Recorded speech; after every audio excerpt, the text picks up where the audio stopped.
Muy bien, replanteemos lo que hasta este momento hemos integrado del ejercicio 7.2.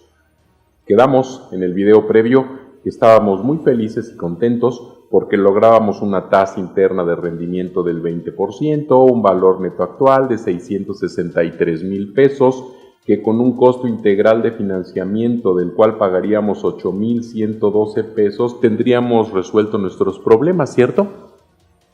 Sin embargo, tengo que darle malas noticias. Derivado del crédito, nosotros tenemos una necesidad adicional de 95,000 pesos para el arranque. ¿Se dio cuenta? Hay que tener mucho cuidado porque cuando estamos hablando de ingeniería económica y de finanzas necesitamos revisar siempre la mayor cantidad de escenarios posibles.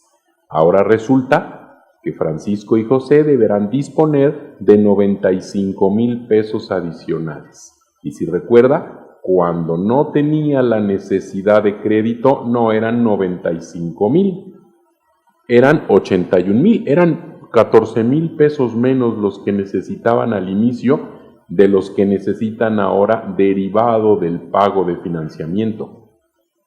Así que nosotros tenemos que pensar de qué otra manera podemos hacer rentable el negocio de Francisco y José. Y es cuando comenzamos a jugar en la parte que hemos venido planteando en esta unidad 7 de qué pasaría si. Nos queda claro a estas alturas del curso que el dinero solamente surge de 3 fuentes de financiamiento, o de una aportación de los accionistas, o de un crédito, o de la productividad del negocio.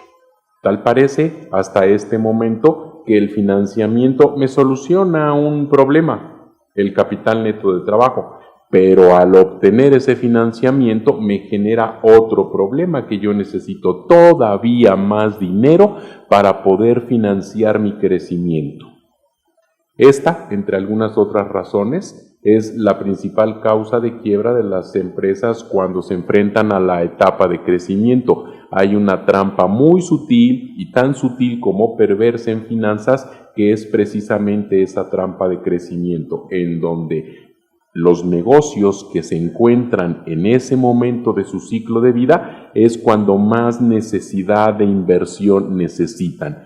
Crecer desde el punto de vista financiero requiere de una importante inyección de capital para poder soportar ese crecimiento.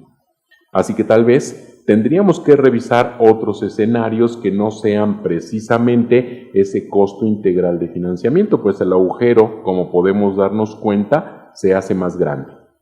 Tal vez tendríamos que renunciar a pedirle dinero al banco y pensar de qué manera podemos obtener esos 81,000 pesos iniciales, o cuál es la combinación de variables que podríamos nosotros implementar para poder subsanar ese hueco financiero. En algún momento del curso planteamos que desde el punto de vista de mercadotecnia las variables son 9: precio, producto, distribución, promoción, evidencias físicas, facilidades físicas, procesos, personas y alianzas. Y que desde el punto de vista financiero son 7: ventas, costo fijo, costo variable, inventarios, cuentas por cobrar, cuentas por pagar e inversiones. En total, son 16 las variables de las que nosotros disponemos para ver de qué manera podemos hacer rentable un negocio. Tendríamos que comenzar a jugar con todas ellas. ¿Qué sucede si al inicio mantenemos solamente 7 días de inventario? ¿Qué sucede si nosotros comenzamos a sacrificar el arranque de nuestra estrategia y comenzamos, por ejemplo, sin gastos de publicidad? Y si en la parte de nuestros costos fijos sacrificamos un poco y tal vez esos 6,500 pesos que estaban planteados en el arranque de operaciones pudiera ser la mitad de ese pago para Francisco y la mitad de ese pago para José, suponiendo que es el salario de ellos, si nosotros omitimos esos salarios al arranque de operaciones del proyecto, fíjense que solamente tenemos ahora una necesidad de 34,000 pesos, es mucho menos de lo que necesitábamos inicialmente. Así que la combinación de todas estas variables estratégicas es lo que en el proceso de implementación de una estrategia financiera le da a las empresas la posibilidad de dirigir de manera inteligente las decisiones que tomen en sus negocios. Solamente nos quedaría por resolver un crédito de 33,000 pesos, que es mucho más fácil que un crédito de 85,000 pesos.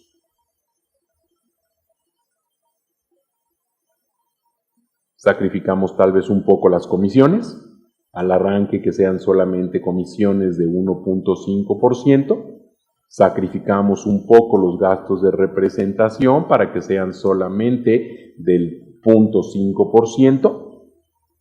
Si se fija, nuestra variación es relativamente poca. Ahí pudiéramos nosotros llegar a la conclusión de que no tiene sentido sacrificar comisiones y no tiene sentido sacrificar gastos de representación. Solamente liberamos 2,000 pesos de nuestro flujo de efectivo total. Esto queda para la reflexión de qué tendríamos que hacer para generar para lograr que un negocio sea rentable. Vayamos tal y como tenemos los datos de manera original, solamente para complementar nuestro ejercicio y poder responder a la pregunta número 3. ¿Cuál sería la tasa de rendimiento contable para cada uno de los años que conforman la estrategia? Ahora sí le invito, es un ejercicio que ya hicimos, que ya hemos hecho muchas veces. Le invito a que ponga pausa al video y solamente continuemos para ver si llegamos a los mismos resultados.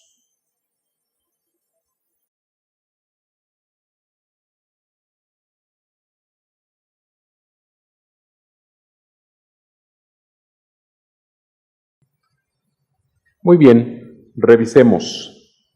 3 años, debió haber llegado en el año 1 a una utilidad neta de 147,000 pesos, en el año 2 y en el año 3 una utilidad neta de 453,892.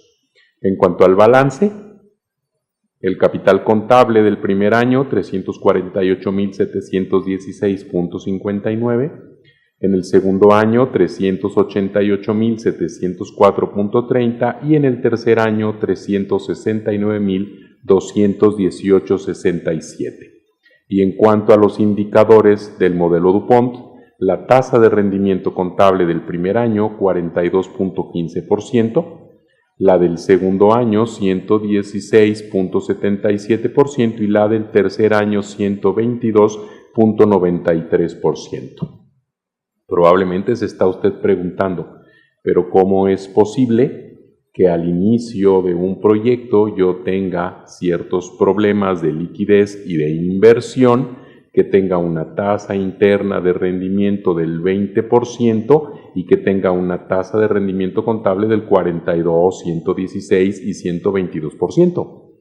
No olvide que la tasa de rendimiento contable expresa solamente un momento en el tiempo, es como una fotografía, la fotografía de la empresa en cada uno de los 3 años, y es una fotografía que expresa la relación que existe entre la utilidad neta y el capital invertido.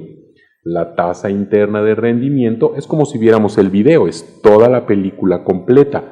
Y todos los flujos que intervinieron en el negocio me dan un resultado de una rentabilidad del 20%, en este caso trimestral.